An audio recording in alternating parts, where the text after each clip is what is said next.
Principe de la... Wow. Principe de la nature et de la grâce, fondé en raison, 1614, l'Europe savante, 1618, 9a, 6, 1. La substance est un être capable d'action. Elle est simple ou composée. La substance simple est celle qui n'a point de partie. La composée est l'assemblage des substances simples ou des monades. Mona est un mot grec qui signifie l'unité ou ce qui est un. Les composés ou les corps sont des multitudes et les substances simples, les vies, les âmes, les esprits sont des unités. Et il faut bien qu'il y ait des substances simples partout, parce que sans les simples, il n'y aurait point de composés, et par conséquent, toute la nature est pleine de vie. 2. Les monades, n'ayant point de partie, ne sauraient être formées ni défaites. Elles ne peuvent commencer ni finir naturellement, et durent par conséquent autant que l'univers, qui sera changé, mais qui ne sera point détruit. Elles ne sauraient avoir des figures, autrement, elles seraient des parties, et par conséquent une monade en elle-même et dans le moment ne saurait être discernée d'une autre que par les qualités et actions internes, lesquelles ne peuvent être autre chose que ses perceptions, c'est-à-dire les représentations du composé, ou de ce qui est dehors dans le sein, et ses appétitions, c'est-à-dire ces tendances d'une perception à l'autre, qui sont les principes du changement, car la simplicité de la substance n'empêche point la multiplicité des modifications qui se doivent trouver ensemble dans cette même substance simple, et elles doivent consister dans la variété des rapports aux choses qui sont au dehors. C'est comme dans un centre point tout simple qu'il y a, se trouve une infinité d'angles formés par les lignes qui y concourent. 3. Tout est plein dans la nature. Il y a des substances simples partout, séparées effectivement les unes des autres par des actions propres qui changent continuellement leur rapport, et chaque substance simple ou monade qui fait le centre d'une substance composée, comme par exemple d'un animal, et le principe de son unicité, est environné d'une masse composée par une infinité d'autres monades qui constituent le corps propre de cette monade centrale, suivant les affections duquel elle représente, comme dans une manière de centre, les choses qui sont hors d'elle. Et ce corps est organique quand il forme une manière d'automate ou de machine de la nature, qui est machine non seulement dans le tout, mais encore dans les plus petites parties qui se peuvent faire remarquer, et comme à cause de la plénitude du monde, tout est lié, et chaque corps agit sur chaque autre corps, plus ou moins selon la distance, et en est affecté par réaction. Il s'ensuit que chaque monade est un miroir vivant ou doué d'actions internes, représentatif de l'univers, suivant son point de vue, et aussi réglé que l'univers lui-même. Et les perceptions dans la monade naissent les unes des autres par les lois des appétits, ou des causes finales du bien ou du mal qui consistent dans les perfections remarquables, réglées ou déréglées, comme les changements des corps et les phénomènes au dehors naissent les uns des autres par les lois des causes efficientes, c'est-à-dire des mouvements. Ainsi, il y a une harmonie parfaite entre les perceptions de la monade et les mouvements des corps, préétablis d'abord entre le système des causes efficientes et celui des causes finales. Et c'est en cela que consiste l'accord et l'union physique de l'âme et du corps, sans que l'un puisse changer les lois de l'autre. 4. Chaque monade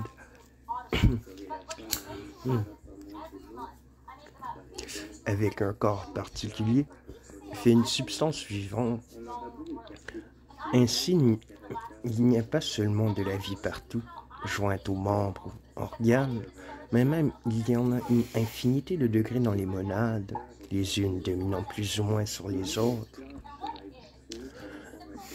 Mais quand la monade a des organes si ajustés que par leurs moyens, il y a du relief et du distingué dans les impressions qu'ils reçoivent, et par conséquent dans les perceptions qui les représentent, comme par exemple, lorsque par le moyen de la figure des humeurs des yeux, les rayons de la lumière sont concentrés et agissent avec plus de force, cela peut aller jusqu'au sentiment, c'est-à-dire jusqu'à une perception accompagnée de mémoire, à savoir, dont un certain écho demeure longtemps pour se faire entendre dans l'occasion, et un tel vivant est appelé animal, comme sa monade est appelée une âme.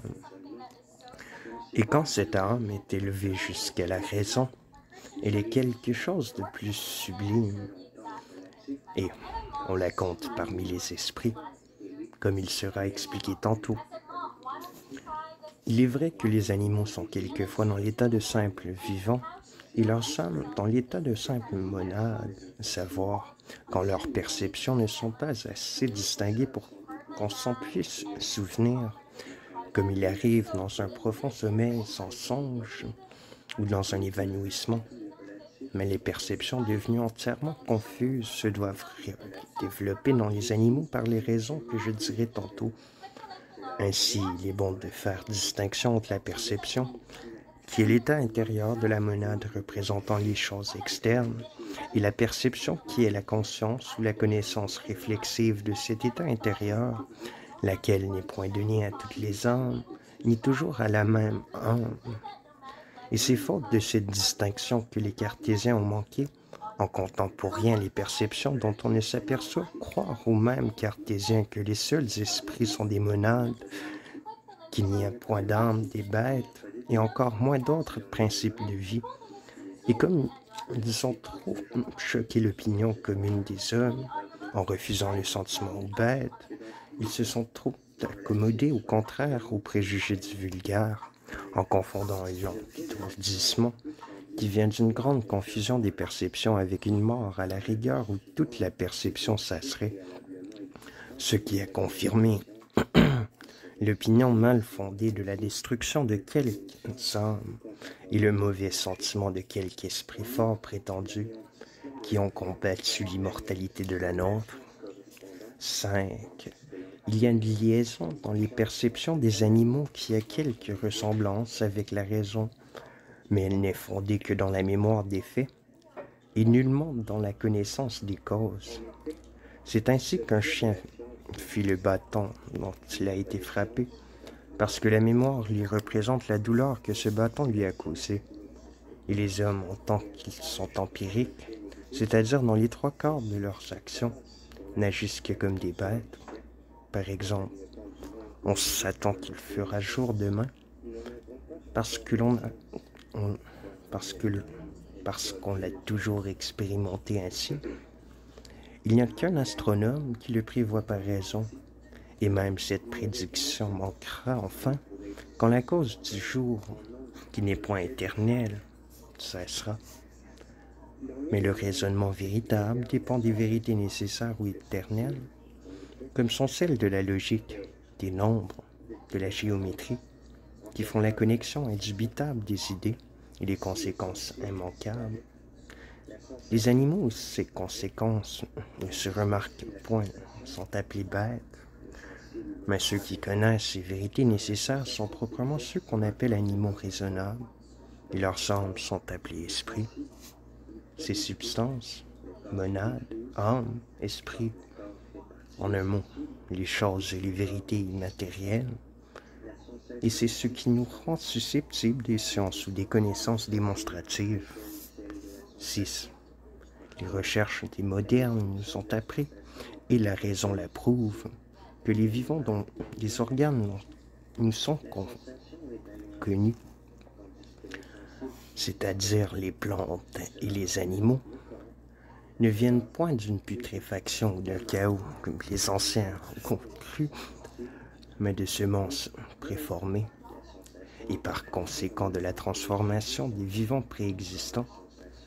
Il y a de petits animaux dans les semences des grands qui, par le moyen de la conception, prennent un revêtement nouveau qu'ils s'approprient et qui leur donne moyen de se nourrir et de s'agrandir pour passer sur un plus grand théâtre et faire la propagation du grand animal.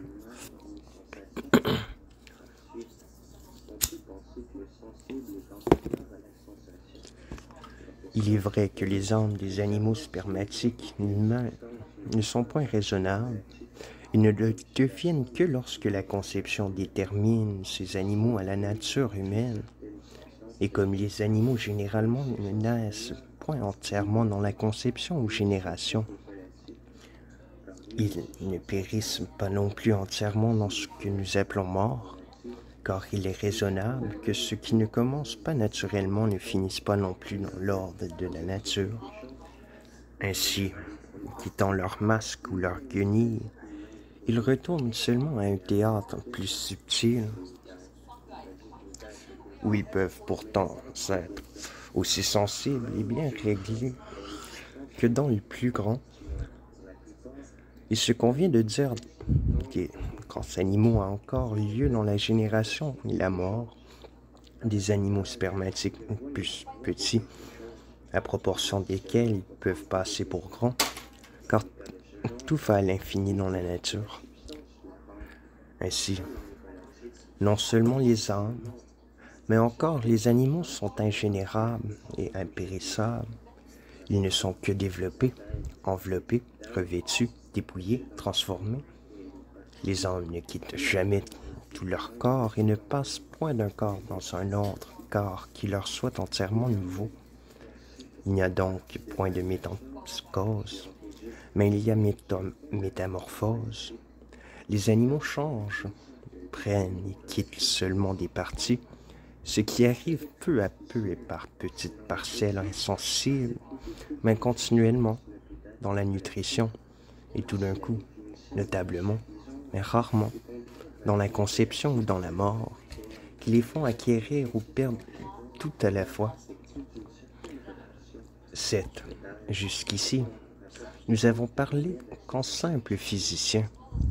Maintenant, il faut s'élever à la métaphysique, en nous servant du grand principe, peu employé communément, qui porte que rien ne se fait sans raison suffisante, c'est-à-dire que rien n'arrive sans qu'il soit possible à celui qui connaîtrait assez les choses de rendre une raison qui suffise.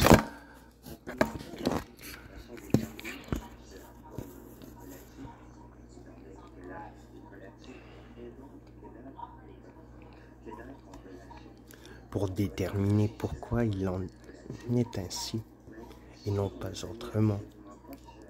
Ce principe posé, la première question qu'on a droit de faire sera pourquoi il y a plutôt quelque chose que rien, car le rien est plus simple et plus facile que quelque chose. De plus, supposer que des choses doivent exister, il faut qu'on puisse rendre raison pourquoi elles doivent exister ainsi, et non autrement. 8. Or, cette raison suffisante de l'existence de l'univers ne se saurait trouver dans la suite des choses contingentes, c'est-à-dire des corps de leur représentation dans les âmes, parce que la matière étant indifférente en elle-même au mouvement et au repos, et à un mouvement tel ou tel autre, on y saurait trouver la raison du mouvement, et encore moins d'un tel mouvement. Et quoique le présent mouvement, qui est dans la matière, vienne du précédent, et celui-ci encore du précédent, on n'en est pas plus avancé. Quand on irait aussi loin que l'on voudrait, car il reste toujours la même question. Ainsi, il faut que la raison suffisante, qui n'ait plus besoin d'une autre raison, soit hors de cette suite des choses contingentes, et se trouve dans une substance qui en soit la cause, qui soit un être nécessaire. portant la raison de son existence avec soi. Autrement, on n'aurait pas encore une raison suffisante où l'on put finir. Et cette dernière raison des choses est appelée Dieu.